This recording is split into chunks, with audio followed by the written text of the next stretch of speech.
Potter and the Sorcerer's Stone by J.K. Rowling. Chapter 1. The Boy Who Lived. Mr. and Mrs. Dursley of number 4 Privet Drive were proud to say that they were perfectly normal, thank you very much. They were the last people you'd expect to be involved in anything strange or mysterious, because they just didn't hold with such nonsense. Mr. Dursley was the director of a firm called Grunnings, which made drills. He was a big, beefy man with hardly any neck, although he did have a very large mustache. Mrs. Dursley was thin and blonde and had nearly twice the usual amount of neck, which came in very useful as she spent so much of her time craning over garden fences spying on the neighbors.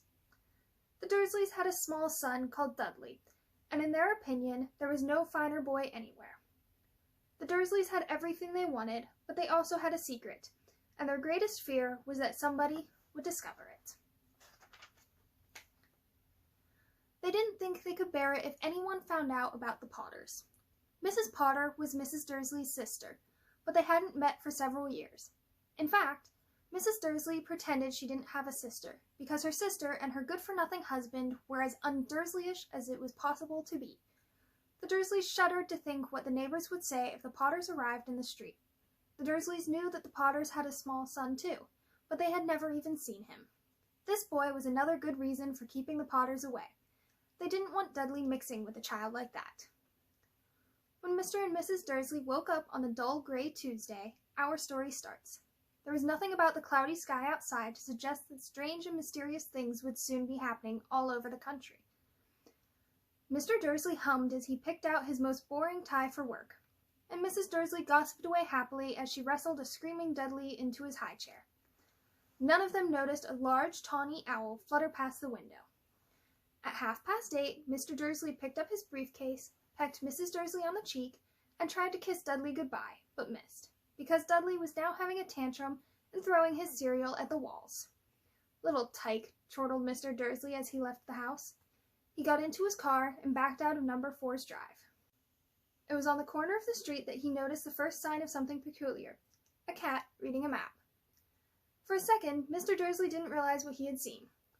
Then he jerked his head around to look again. There was a tabby cat standing on the corner of Privet Drive, but there wasn't a map in sight. What could he have been thinking of? It must have been a trick of the light. Mr. Dursley blinked and stared at the cat. It stared back.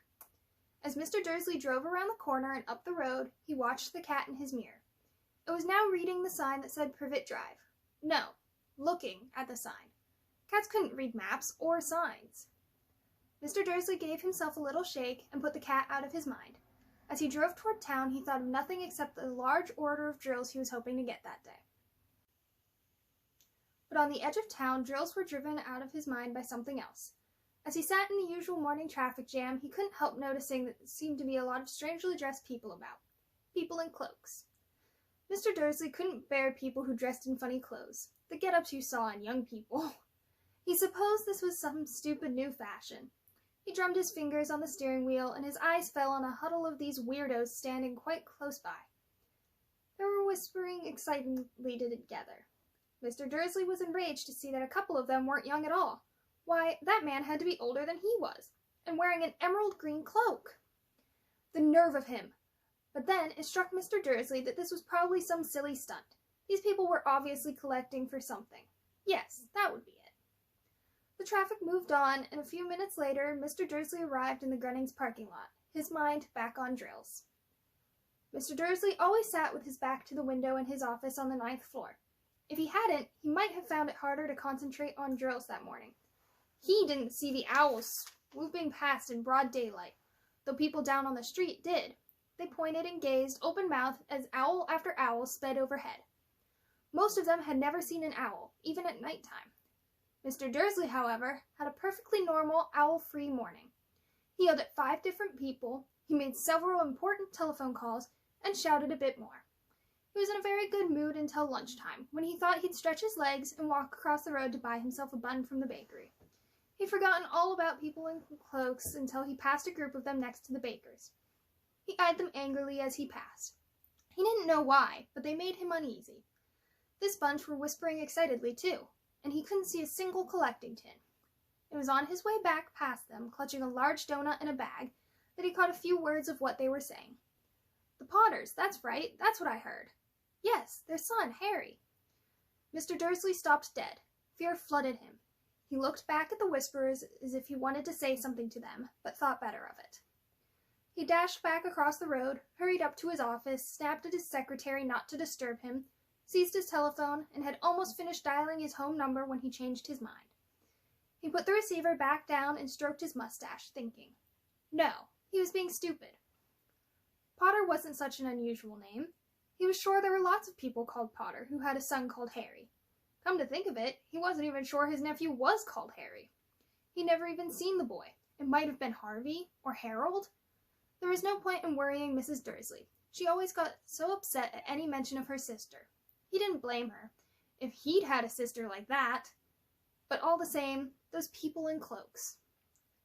He found it a lot harder to concentrate on drills that afternoon, and when he left the building at 5 o'clock, he was still so worried that he walked straight into someone just outside the door. Sorry, he grunted, as a tiny old man stumbled and almost fell. It was a few seconds before Mr. Dursley realized that the man was wearing a violet cloak. He didn't seem at all upset at being almost knocked to the ground. On the contrary, his face split into a wide smile, and he said in a squeaky voice that made passersby stare, Don't be sorry, my dear sir, for nothing could upset me today. Rejoice, for you know who has gone at last. Even muggles like yourself should be celebrating this happy, happy day. And the old man hugged Mr. Dursley around the middle and walked off. Mr. Dursley stood rooted to the spot. He had been hugged by a complete stranger. He also thought that he had been called a muggle, whatever that was. He was rattled. He hurried to his car and set off for home, hoping he was imagining things, which he had never hoped before, because he didn't approve of imagination. As he pulled into the driveway of number 4, the first thing he saw, and it didn't improve his mood, was the tabby cat he'd spotted that morning. It was now sitting on his garden wall. He was sure it was the same one. It had the same markings around its eyes. Shoo, said Mr. Dursley loudly. The cat didn't move. It just gave him a stern look. Was this normal cat behavior, Mr. Dursley wondered, trying to pull himself together? He let himself into the house. He was still determined not to mention anything to his wife. Mrs. Dursley had had a nice, normal day. She told him over dinner all about Mrs. Next Door's problems with her daughter and how Dudley had learned a new word. Won't. Mr. Dursley tried to act normally. When Dudley had been put to bed, he went into the living room in time to catch the last report on the evening news. And finally, bird watchers everywhere have reported that the nation's owls have been behaving very unusually today. Although owls normally hunt at night and are hardly ever seen in the daylight, there have been hundreds of sightings of these birds flying in every direction since sunrise. Experts are unable to explain why the owls have suddenly changed their sleeping pattern. The newscaster allowed himself a grin. Most mysterious, and now over to Jim McGuffin with the weather. Going to be any more showers of owls tonight, Jim? Well, Ted, said the weatherman, I don't know about that, but it's not only the owls that have been acting oddly today. Viewers as far apart as Kent, Yorkshire, and Dundee have been phoning in to tell me that instead of the rain I promised yesterday, they've had a downpour of shooting stars. Perhaps people have been celebrating bonfire night early. It's not until next week, folks, but I can promise a wet night tonight. Mr. Dursley sat frozen in his armchair. Shooting stars all over Britain, owls flying by daylight, mysterious people in cloaks all over the place, and a whisper about the Potters. Mrs. Dursley came into the living room carrying 2 cups of tea. It was no good. He'd have to say something to her. He cleared his throat nervously. Petunia, dear, you haven't heard from your sister lately, have you? As he had expected, Mrs. Dursley looked shocked and angry. After all, they normally pretended she didn't have a sister. No, she said sharply. Why? Funny stuff on the news, Mr. Dursley mumbled. Owls, shooting stars, and there were a lot of funny-looking people in town today. So? Snapped Mrs. Dursley. Well, I just thought maybe it was something to do with, you know, her crowd. Mrs. Dursley sipped her tea through pursed lips. Mr. Dursley wondered whether he dared tell her that he'd heard the name Potter. He decided he didn't dare. Instead, he said, as casually as he could, their son. He'd be about Dudley's age now, wouldn't he? I suppose so, said Mrs. Dursley stiffly. What's his name again? Howard, isn't it? Harry. Nasty common name, if you ask me. Oh, yes, said Mr. Dursley, his heart sinking horribly. Yes, I quite agree. He didn't say another word on the subject as they went upstairs to bed. While Mrs. Dursley was in the bathroom, Mr. Dursley crept to the bedroom window and peered down into the front garden. The cat was still there. It was staring down Privet Drive as though it were waiting for something. Was he imagining things? Could all this have anything to do with the Potters? If it did, if it got out that they were related to a pair of... Well, he didn't think he could bear it. The Dursleys got into bed. Mrs. Dursley fell asleep quickly, but Mr. Dursley lay awake, turning it all over in his mind. His last comforting thought before he fell asleep was that even if the Potters were involved, there was no reason for them to come near him and Mrs. Dursley. The Potters knew very well what he and Petunia thought about them and their kind. He couldn't see how he and Petunia could get mixed up in anything that might be going on. He yawned and turned over. It couldn't affect them. How very wrong he was. Mr. Dursley might have been drifting into an uneasy sleep, but the cat on the wall outside was showing no sign of sleepiness. It was sitting as still as a statue, its eyes fixed unblinkingly on the far corner of Privet Drive. It didn't so much as quiver when a car door slammed on the next street, nor when two owls swooped overhead. In fact, it was nearly midnight before the cat moved at all. A man appeared on the corner the cat had been watching, appeared so suddenly and silently, you'd have thought he'd just popped out of the ground. The cat's tail twitched and its eyes narrowed. Nothing like this man had ever been seen on Privet Drive. He was tall, thin, and very old, judging by the silver of his hair and beard, which were both long enough to tuck into his belt. He was wearing long robes, a purple cloak that swept to the ground, and high-heeled, buckled boots. His blue eyes were light, bright, and sparkling behind half-moon spectacles, and his nose was very long and crooked, as though it had been broken at least twice. This man's name was Albus Dumbledore. Albus Dumbledore didn't seem to realize that he had just arrived in a street where everything from his name to his boots was unwelcome. He was busy rummaging in his cloak looking for something, but he did seem to realize he was being watched, because he looked up suddenly at the cat, which was still staring at him from the other end of the street. For some reason, the sight of the cat seemed to amuse him. He chuckled and muttered, "I should have known." He found what he was looking for in his inside pocket. It seemed to be a silver cigarette lighter. He flicked it open, held it up in the air, and clicked it. The nearest street lamp went out with a little pop. He clicked it again. The next lamp flickered into darkness. 12 times he clicked the put-outer, until the only lights left on the whole street were 2 tiny pinpricks in the distance, which were the eyes of the cat watching him. If anyone looked out of their window now, even beady-eyed Mrs. Dursley, they wouldn't be able to see anything that was happening down on the pavement.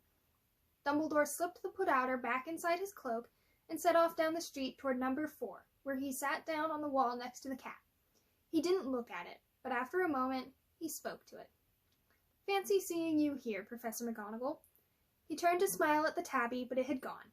Instead, he was smiling at a rather severe-looking woman who was wearing square glasses, exactly the shape of the markings the cat had around its eyes.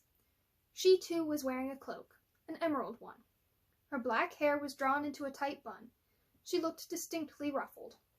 "How did you know it was me?" she asked. "My dear Professor, I've never seen a cat sit so stiffly." "You'd be stiff if you'd been sitting on a brick wall all day," said Professor McGonagall. "All day? When you could have been celebrating? I must have passed a dozen feasts and parties on my way here." Professor McGonagall sniffed angrily. "Oh yes, everyone's celebrating all right," she said impatiently. "You'd think they'd be a bit more careful, but no. Even the Muggles have noticed something's going on. It was on their news." She jerked her head back to look at the Dursleys' dark living room window. "I heard it. Flocks of owls shooting stars? Well, they're not completely stupid. They were bound to notice something. Shooting stars down in Kent, I'll bet that was Daedalus Diggle. He never had much sense." "You can't blame them," said Dumbledore gently. "We've had precious little to celebrate for 11 years. "I know that," said Professor McGonagall irritably, "but that's no reason to lose our heads. People are being downright careless, out on the streets in broad daylight, not even dressed in Muggle clothes, swapping rumors." She threw a sharp, sideways glance at Dumbledore here, as though hoping he was going to tell her something, but he didn't, so she went on. "A fine thing it would be if, on the very day you-know-who seems to have disappeared at last, The Muggles found out about us all. I suppose he really has gone, Dumbledore. It certainly seems so, said Dumbledore. We have much to be thankful for. Would you care for a lemon drop? A what? A lemon drop. They're a kind of Muggle sweet I'm rather fond of. No, thank you, said Professor McGonagall coldly, as though she didn't think this was the moment for lemon drops. As I say, even if you know who has gone. My dear Professor, surely a sensible person like yourself can call him by his name? All this you-know-who nonsense. For 11 years I have been trying to persuade people to call him by his proper name, Voldemort. Professor McGonagall flinched, but Dumbledore, who was unsticking 2 lemon drops, seemed not to notice. It all gets so confusing if we keep saying you-know-who. I've never seen any reason to be frightened of saying Voldemort's name. I know you haven't, said Professor McGonagall, sounding half exasperated, half admiring. But you're different. Everyone knows you're the only one you know who, oh, all right, Voldemort, was frightened of. You flatter me, said Dumbledore calmly. Voldemort had powers I will never have. Only because you were too, well, noble to use them. It's lucky it's dark. I haven't blushed so much since Madame Pomfrey told me she liked my new earmuffs.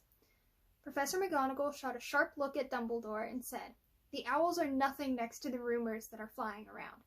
You know what everyone's saying? About why he disappeared? About what finally stopped him? It seemed that Professor McGonagall had reached the point she was most anxious to discuss, the real reason she had been waiting on a cold, hard wall all day, for neither as a cat nor as a woman had she fixed Dumbledore with such a piercing stare as she did now. It was plain that whatever everyone was saying, she was not going to believe it until Dumbledore told her it was true. Dumbledore, however, was choosing another lemon drop and did not answer. What they're saying, she pressed on, is that last night Voldemort turned up in Godric's Hollow. He went to find the Potters. The rumor is that Lily and James Potter that they're dead. Dumbledore bowed his head. Professor McGonagall gasped. Lily and James, I can't believe it. I don't want to believe it. Oh, Albus. Dumbledore reached out and patted her on the shoulder. I know, he said heavily. Professor McGonagall's voice trembled as she went on. That's not all. They're saying he tried to kill the Potter's son, Harry. But he couldn't. He couldn't kill that little boy. No one knows why or how. But they're saying that when he couldn't kill Harry Potter, Voldemort's power somehow broke, and that's why he's gone. Dumbledore nodded glumly. It's true, faltered Professor McGonagall. After all he's done, all the people he's killed, he couldn't kill a little boy? It's just astounding, of all the things to stop him. But how in the name of heaven did Harry survive? We can only guess, said Dumbledore. We may never know. Professor McGonagall pulled out a lace handkerchief and dabbed at her eyes beneath her spectacles. Dumbledore gave a great sniff as he took a golden watch from his pocket and examined it. It was a very odd watch. It had 12 hands, but no numbers. Instead, little planets were moving around the edge. It must have made sense to Dumbledore, though, because he put it back in his pocket and said, Hagrid's late. I suppose it was he who told you I'd be here, by the way. Yes, said Professor McGonagall, and I don't suppose you're going to tell me why you're here, of all places. I've come to bring Harry to his aunt and uncle. They're the only family he has left now. You can't mean the people who live here, cried Professor McGonagall, jumping to her feet and pointing at number 4. Dumbledore, you can't. I've been watching them all day. You couldn't find 2 people who are less like us. And they've got this son. I saw him kicking his mother all the way up the street, screaming for sweets. Harry Potter, come and live here. It's the best place for him, said Dumbledore firmly. His aunt and uncle will be able to explain everything to him when he's older. I've written them a letter. A letter? Repeated Professor McGonagall faintly, sitting back down on the wall. Really, Dumbledore? You think you can explain all this in a letter? Those people will never understand him. He'll be famous, a legend. I wouldn't be surprised if today was known as Harry Potter Day in the future. There will be books written about Harry. Every child in our world will know his name. Exactly, said Dumbledore, looking very seriously over the top of his half-moon glasses. It would be enough to turn any boy's head. Famous before he can walk and talk. Famous for something he won't even remember. Can't you see how much better off he'll be growing up away from all that until he's ready to take it? Professor McGonagall opened her mouth, changed her mind, swallowed, and then said, Yes, you're right, of course. But how is the boy getting here, Dumbledore? She eyed his cloak suddenly, as though she thought he might be hiding Harry underneath it. Hagrid's bringing him. You think it wise to trust Hagrid with something as important as this? I would trust Hagrid with my life, said Dumbledore. I'm not saying his heart isn't in the right place, said Professor McGonagall grudgingly, but you can't pretend he's not careless. He does tend to... What was that? A low rumbling sound had broken the silence around him. It grew steadily louder as they looked up and down the street for some sign of a headlight. It swelled to a roar as they both looked up at the sky, and a huge motorcycle fell out of the air and landed on the road in front of them. If the motorcycle was huge, it was nothing to the man sitting astride it. He was almost twice as tall as a normal man, and at least 5 times as wide.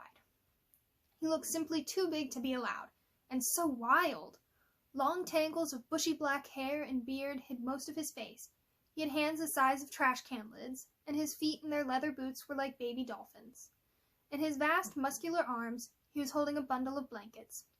Hagrid, said Dumbledore, sounding relieved. At last. And where did you get that motorcycle? Borrowed it, Professor Dumbledore, sir, said the giant, climbing carefully off the motorcycle as he spoke. Young Sirius Black lent it to me. I've got him, sir. No problems, were there? No, sir. House was almost destroyed, but I got him out all right before the muggles started swarming around.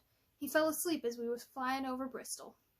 Dumbledore and Professor McGonagall bent forward over the bundle of blankets. Inside, just visible, was a baby boy, fast asleep. Under a tuft of jet-black hair over his forehead, they could see a curiously shaped cut, like a bolt of lightning. Is that where... whispered Professor McGonagall. Yes, said Dumbledore. He'll have that scar forever. Couldn't you do something about it, Dumbledore? Even if I could, I wouldn't. Scars can come in handy. I have one myself above my left knee that is a perfect map of the London Underground. Well, give him here, Hagrid. We'd better get this over with. Dumbledore took Harry in his arms and turned toward the Dursleys' house. Could I say goodbye to him, sir? Asked Hagrid. He bent his great, shaggy head over Harry and gave him what must have been a very scratchy, whiskery kiss. Then suddenly, Hagrid let out a howl like a wounded dog. Shh! Hissed Professor McGonagall. You'll wake the muggles. Sorry, sobbed Hagrid, taking out a large spotted handkerchief and burying his face in it. But I can't stand it. Lily and James dead, and poor little Harry off to live with muggles? Yes, it's all very sad. But get a grip on yourself, Hagrid, or we'll be found, Professor McGonagall whispered, putting Hagrid gingerly on the arm as Dumbledore stepped over the low garden wall and walked to the front door. He laid Harry gently on the doorstep, took a letter out of his cloak, tucked it inside Harry's blankets, and then came back to the other two. For a full minute, the 3 of them stood and looked at the bundle. Hagrid's shoulders shook. Professor McGonagall blinked furiously, and the twinkling light that usually shone from Dumbledore's eyes seemed to have gone out. Well, said Dumbledore finally, that's it. We've no business staying here. We may as well go and join the celebrations. Yeah, said Hagrid in a very muffled voice. I'd best get this bike away. Good night, Professor McGonagall. Professor Dumbledore, sir. Wiping his streaming eyes on his jacket sleeve, Hagrid swung himself onto the motorcycle and kicked the engine into life. With a roar, it rose into the air and off into the night. I shall see you soon, I expect, Professor McGonagall, said Dumbledore, nodding to her. Professor McGonagall blew her nose in reply. Dumbledore turned and walked back down the street. On the corner, he stopped and took out the silver put-outer. He clicked it once, and 12 balls of light sped back to their street lamps so that Privet Drive glowed suddenly orange, and he could make out a tabby cat slinking around the corner at the other end of the street. He could just see the bundle of blankets on the step of number 4. Good luck, Harry, he murmured. He turned on his heel, and with a swish of his cloak, he was gone. A breeze ruffled the neat hedges of Privet Drive, which lay silent and tidy under the inky sky, the very last place you would expect astonishing things to happen. Harry Potter rolled over inside his blankets without waking up. One small hand closed on the letter beside him, and he slept on, not knowing he was special, not knowing he was famous, not knowing he would be woken in a few hours' time by Mrs. Dursley's scream as she opened the front door to put out the milk bottles, nor that he would spend the next few weeks being prodded and pinched by his cousin Dudley. He couldn't know that at this very moment, people meeting in secret all over the country were holding up their glasses and saying in hushed voices, "To Harry Potter, the boy who lived."